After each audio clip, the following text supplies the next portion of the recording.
Le naturalisme du père Emmanuel. Dans notre précédente fiche de lecture, ici, nous avons exploré comment le maçonnisme a profondément transformé la société et comment il a réinterprété l'héritage chrétien à son avantage. Dans cette nouvelle fiche de lecture, nous abordons la question du naturalisme, doctrine fondamentale de l'idéologie maçonnique. Avant d'explorer cette question, présentons le père Emmanuel, l'auteur de cet ouvrage. Le père Emmanuel, ici, de son vrai nom Louis-Émile Ernest André, est né en 1826 et mort en 1903. C'était un prêtre catholique français, figure marquante du diocèse de Troyes, où il fut curé de Ménil-Saint-Loup depuis 1849 jusqu'à sa mort. Il est connu pour son zèle pastoral et son engagement intellectuel contre les erreurs modernes. Son ministère est marqué par un miracle fondateur. En effet, à peine arrivé, il attribue à l'intercession de la Vierge Marie la conversion miraculeuse d'une paroisse autrefois indifférente ou hostile au catholicisme. Renommé pour son engagement pastoral fervent et sa rigueur intellectuelle, il s'est distingué par ses écrits théologiques et philosophiques. Ses œuvres, souvent publiées à compte d'auteur ou par des éditeurs catholiques, visent à fortifier les fidèles contre les erreurs du temps. En 1911, son ouvrage Le naturalisme, que nous allons commenter, fut publié à titre posthume.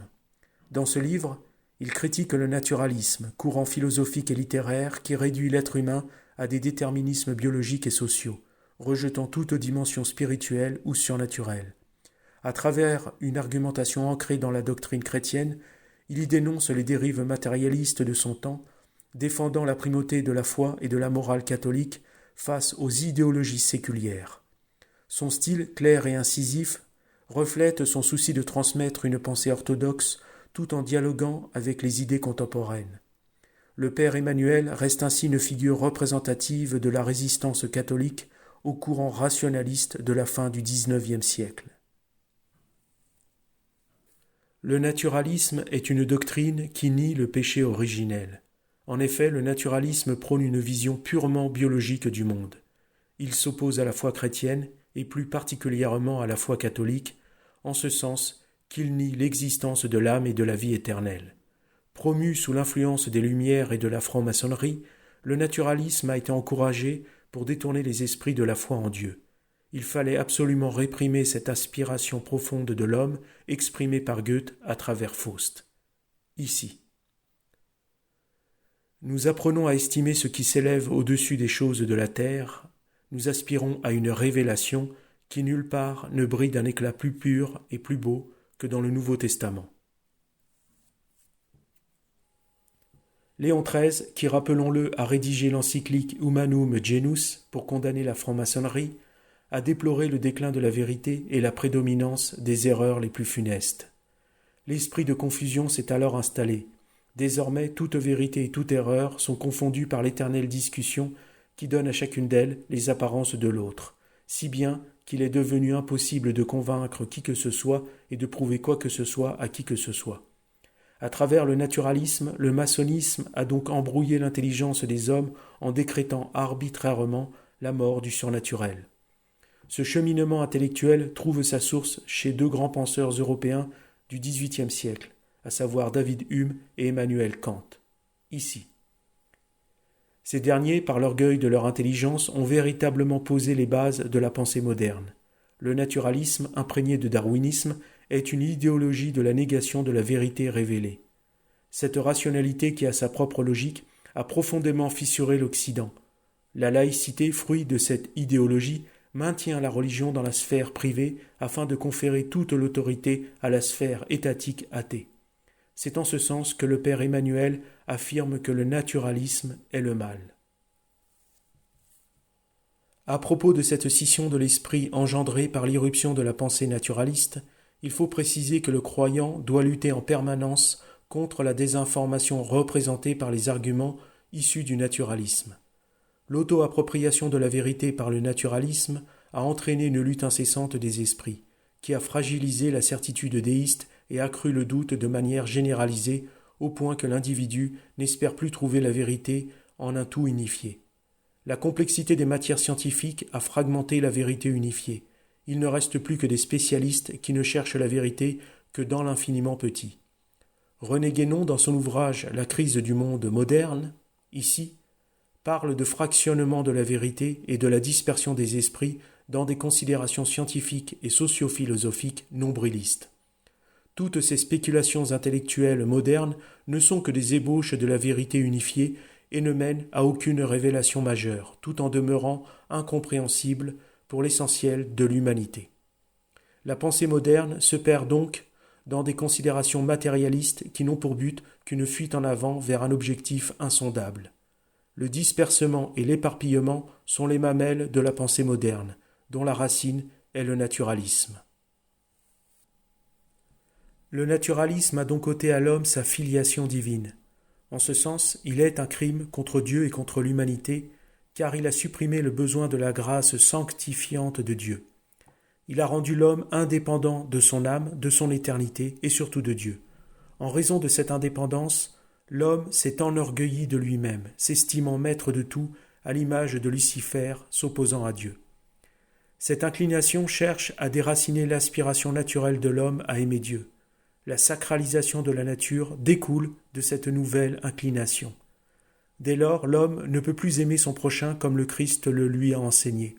Il aime son prochain d'une manière purement naturelle, c'est-à-dire à travers une charité exclusivement humaine. Cette charité, sans âme et dénuée de l'amour surnaturel enseigné par le Christ, qui dépasse la condition humaine, n'embrasse donc pas les besoins spirituels du prochain. Cette charité est donc incomplète et insatisfaisante. Prenons pour exemple cet article du Point publié le 16 octobre 2025. Ici. Vous voyez le nouveau prix Nobel d'économie déclarer qu'il ne voudrait pas que la France manque la révolution de l'IA. Il ne dit pas qu'il voudrait que la France abolisse la loi sur l'avortement, ni qu'elle honore son titre de fille aînée de l'Église.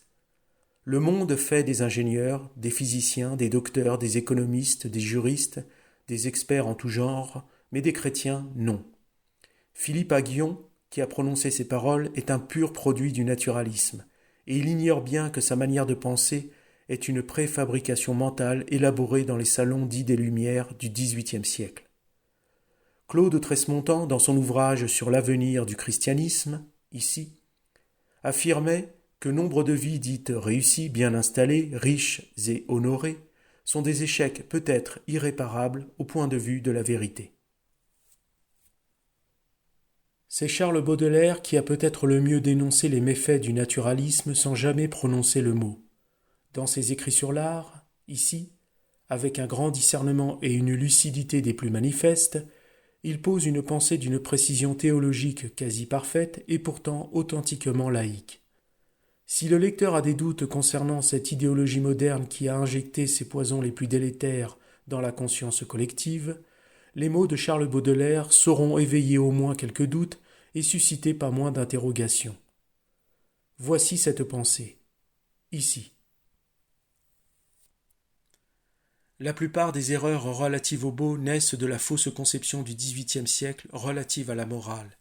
La nature fut prise dans ce temps-là comme base, source et type de tout bien et de tout beau possible. La négation du péché originel ne fut pas pour peu de choses dans l'aveuglement général de cette époque.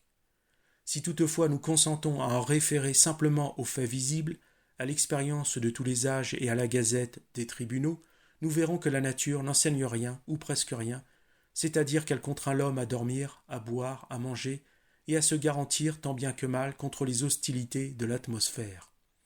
C'est elle aussi qui pousse l'homme à tuer son semblable, à le manger, à le séquestrer, à le torturer, car sitôt que nous sortons de l'ordre des nécessités et des besoins pour entrer dans celui du luxe et des plaisirs, nous voyons que la nature ne peut conseiller que le crime.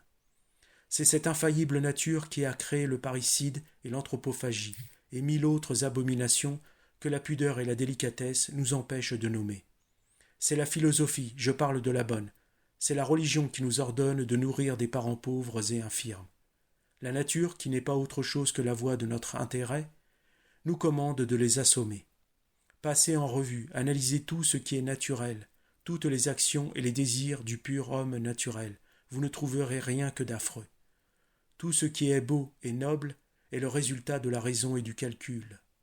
Le crime dont l'animal humain a puisé le goût dans le ventre de sa mère est originellement naturel.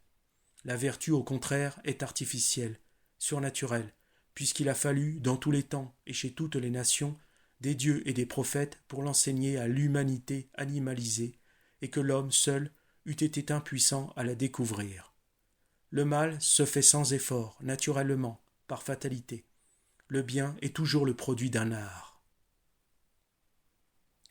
Et cet art, en reprenant Faust, ne brille nulle part d'un éclat plus pur et plus beau que dans le Nouveau Testament.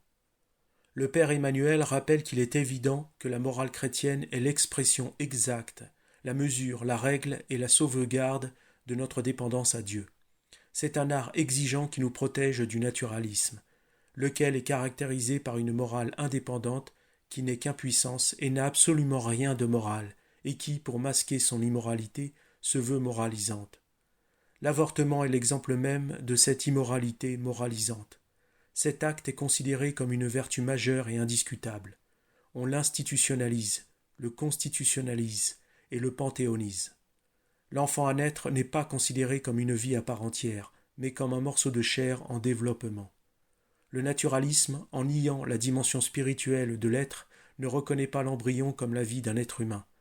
Le mensonge est tel que les promoteurs de l'avortement se gardent bien de dévoiler les images chirurgicales d'une telle opération, de peur de déclencher une réaction contraire.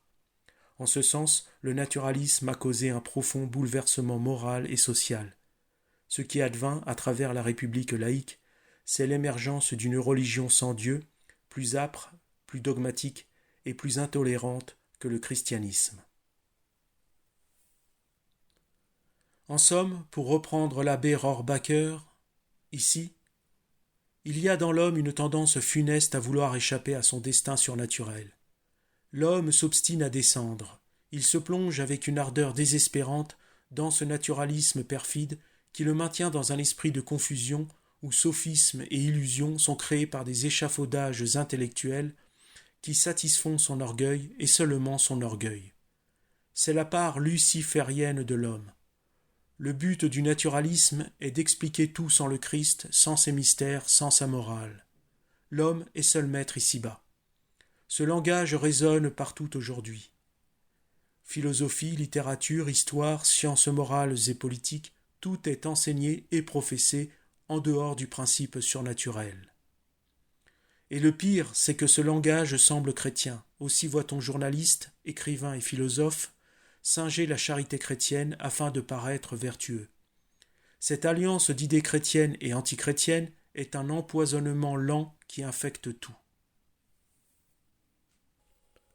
L'enthousiasme irréfléchi pour les idées modernes, qui puisent leur force dans les salons des Lumières du XVIIIe siècle, contamina les esprits brillants avec une facilité déconcertante.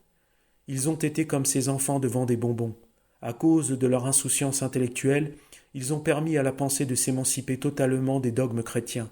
Ainsi flatte-t-on le penseur téméraire. On emprunte des mots magiques pour qualifier sa pensée nouvelle. On le récompense, on l'élève au rang de philosophe et on lui attribue des titres qui l'installent confortablement dans la société. Évidemment, tous comprennent les avantages honorifiques et matériels que produit la pensée nouvelle, celle qui déconstruit la pensée chrétienne. Et plus elle est antichrétienne, plus l'honneur est grand. La tendance fut que l'idée chrétienne soit refoulée de partout pour faire place à des théories humaines qui, soumises aux lois de la logique, conduisirent à l'éviction du surnaturel et par conséquent de la révélation judéo-chrétienne. Nous pouvons conclure que le christianisme, par essence surnaturelle, a pour vocation de surnaturaliser le monde, d'élever l'homme au-dessus de sa nature instinctive. C'est en réaction à cette vision que le naturalisme est devenu la doctrine centrale du monde moderne. Il exalte l'autonomie de l'homme, son orgueil prométhéen et la croyance qu'il peut se suffire à lui-même.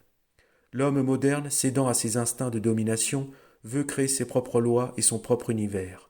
Il cherche à être libre, puissant et indépendant de toute autorité supérieure qui pourrait le contraindre. Le Dieu chrétien représente le frein à cette émancipation orgueilleuse et jubilatoire. En somme, le naturalisme est une révolte contre le surnaturel, et il répond à un vieux désir du ça, celui de puissance et d'indépendance. que la figure du Dieu chrétien venait l'imiter.